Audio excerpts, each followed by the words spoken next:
Olá pessoal, meu nome é Andrea Forlenza, sou farmacêutica bioquímica e nutricionista e o meu vídeo de hoje é sobre o arroz. Quem não gosta de um arroz, não é verdade? Eu adoro um arroz, adoro o parboilizado, vou falar para vocês porque também, mas não só, com ovo frito. Adoro essa mistura.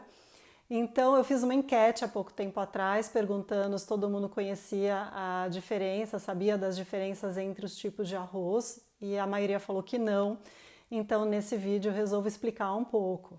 Vamos começar pelo arroz branco polido, tá? Eu vou começar pelo branco polido, que também do ponto de vista nutricional é o menos enriquecido de nutrientes, e vou terminar no vermelho e no negro, para falar um pouquinho para vocês o que eventualmente eles têm a mais. Eu sei que eles são um pouco mais caros mesmo, não dá para a gente eventualmente usar no dia a dia, mas são ótimos para uma variação e para a gente usar de final de semana também e fazer uma culinária um pouco diferente.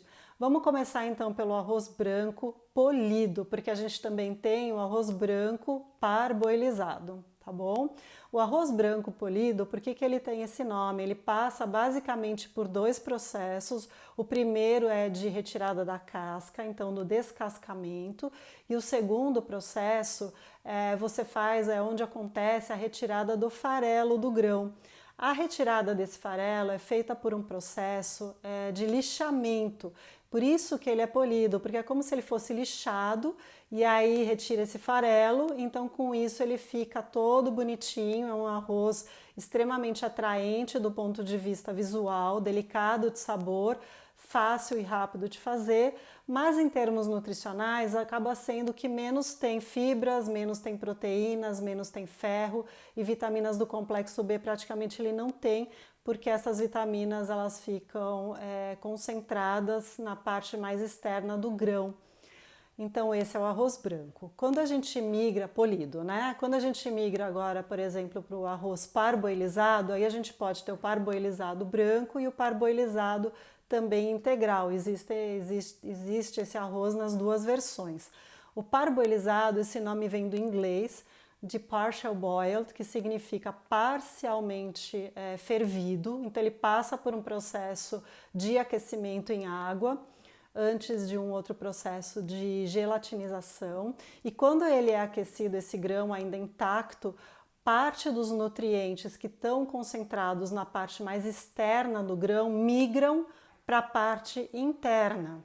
Tá? Então, mesmo que ele seja descascado, e quando ele é descascado, aí ele vira o arroz integral parboilizado, ou mesmo que depois disso ainda ele passe aí pelo processo de lixamento e também seja polido, então a gente vai ter o arroz branco parboilizado, parte desses nutrientes no processo de parboilização, então migraram dessa parte exterior, que mesmo que depois elas tenham sido removidas, né, a casca e o farelo, esses nutrientes que migraram para o centro fazem com que o parboilizado ele seja mais enriquecido do que o branco, polido.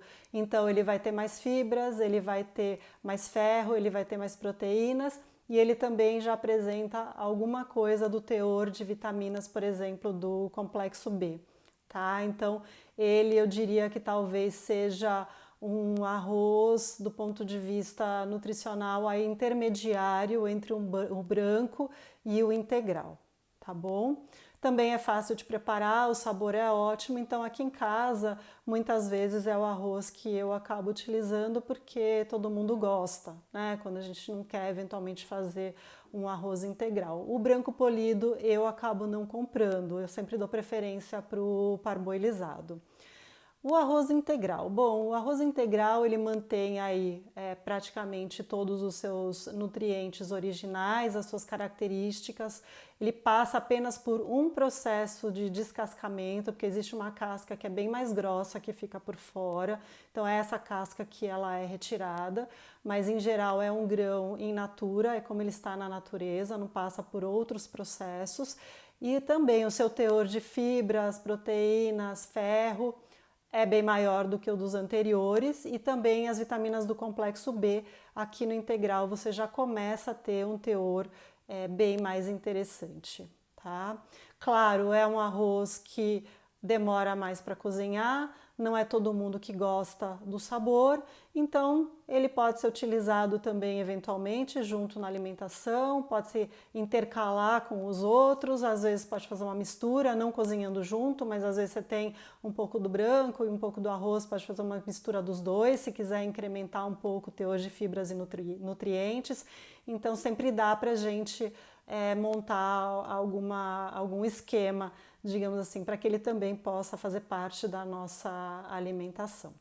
Agora eu queria falar rapidamente ainda do arroz negro e do arroz vermelho, que eu gosto muito também. O arroz negro, na verdade, ele é um arroz lilás, eu não sei, para quem já teve oportunidade de cozinhar com ele, quando você cozinha a água, ela fica bem roxa. E isso é uma característica importante do arroz e faz uma diferença com ele, né, em relação à parte nutricional. Ele é um arroz originariamente da China, então já é cultivado na China há mais de 4.000 anos. É considerado um arroz afrodisíaco, mas no Brasil também ele já começou a ser produzido em 1994.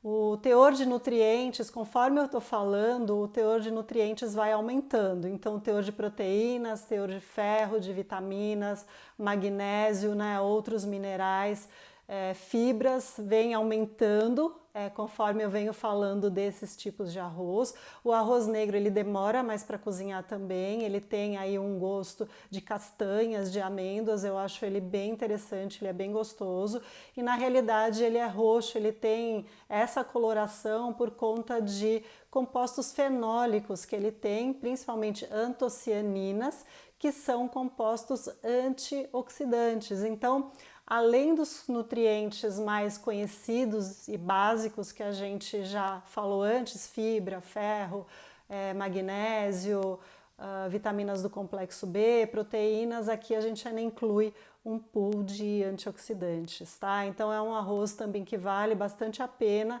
Claro que por conta do custo, talvez não dê para ser incluído com tanta frequência, mas vale a pena a gente incluir também nas nossas variações, até para ter de fato uma variação e enriquecer mais a nossa alimentação, inclusive com o arroz.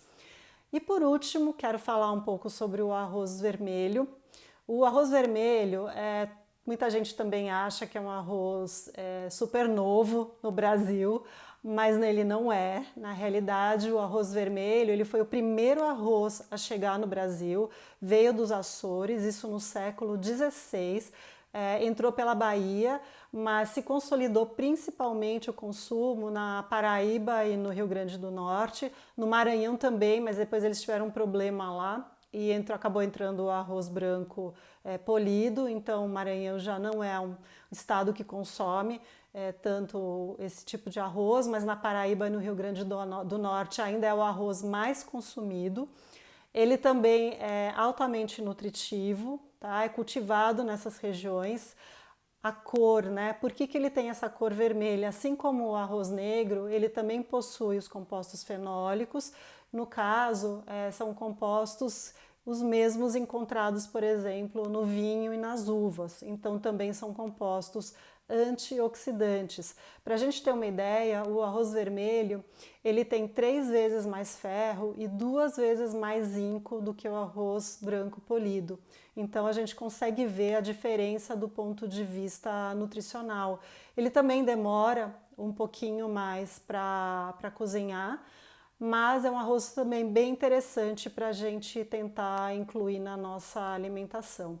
Tanto o arroz negro quanto o vermelho, eles são bem integrais e é retirada somente a casca mais externa, então eles passam também por um processo de descascamento como integral, mas é só para tirar aquela casca mais grossa, que inclusive ficaria difícil da gente consumir o arroz daquela forma. Tá bom? Espero ter ajudado, tirar um pouco as dúvidas e qualquer outra sugestão, manda para mim aqui. Um abraço e até mais!